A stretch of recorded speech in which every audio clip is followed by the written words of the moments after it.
Hello, it's Michael Watts here, and in this video I'm going to show you how I put together a practice schedule for a 30-minute performance. Practice is a huge topic for musicians, and everybody approaches it in their own way.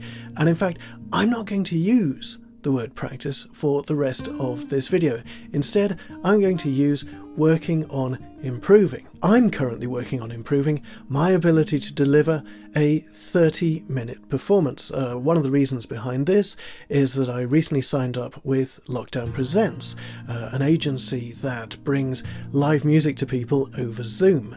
And there are so many new and wonderful variables involved in this process that could prove distracting. So I'd really like to be on the top of my game musically in order to ensure that I deliver as well as I possibly can. Now, in the past, when I put together a practice schedule, I just grab a piece of paper and do it by hand, and that's fine because it was only meant for me to use. However, I have put together this downloadable PDF, which I hope you will find useful. So once you've printed off this PDF, perhaps the most important bit to start with is today's date. Put it on there, and then you can track your progress from day to day. Then on the left hand side we've got tracks. 6 little slots there. It's a 30-minute set. You may manage to fill that with 6 songs. It may be less. Do bear in mind that you're going to want to talk to your audience at some point. You can't just serve them up a solid half-hour block of music. Once you've filled this column, put the piece of paper to one side and start to play. Start the process of working on improving the first track in your set list. And get from one end of it to the other. It doesn't matter if you screw it up. It doesn't matter if you lose concentration. Just finish that piece of music. Once you've done that and it's fresh in your memory, you can either make notes if there's something specific that you need to look at, or you can go straight to this grid on the right hand side. The first column, timing, the rhythm. Did it feel good? Was it rushed? Were you too slow?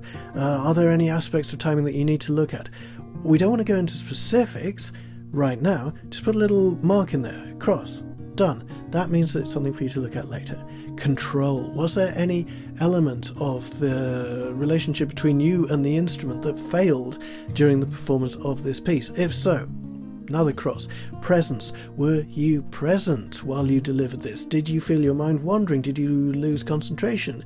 Did you have one of those awful moments where your brain whispered, you're going to make a mistake, and then 5 seconds later you did?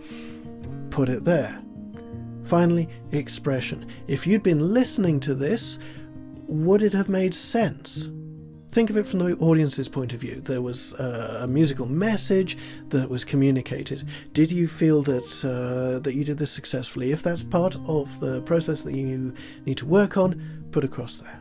And then work your way down the sheet. Logging your working on improvement sessions in this way is a vital part of the process, and every time that you do this and fill out one of these little forms, you are giving yourself an archive of things that you can work on. It's very easy to be overwhelmed by this idea of practice.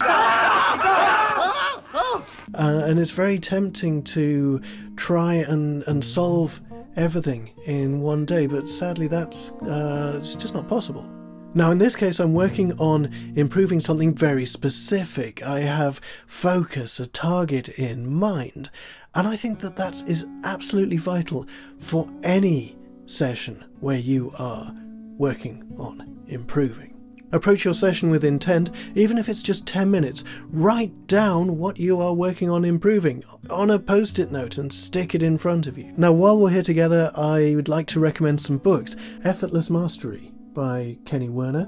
Definitely check that out. Then, The Artist's Way by Julia Cameron. And finally, Zen Guitar by the late Philip Toshosudo. Aside from that, the only real advice I can offer you is use one of these.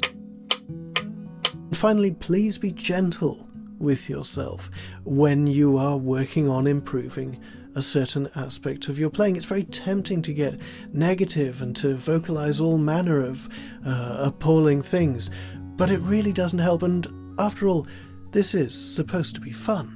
But look, I can't put this off any longer. The time has come for me to start working on improving. Now, if you found this video informative, educational, or entertaining, please do subscribe to support my channel. Drop me a like and tell me what your challenges are when it comes to working on improving. Until next time, stay tuned.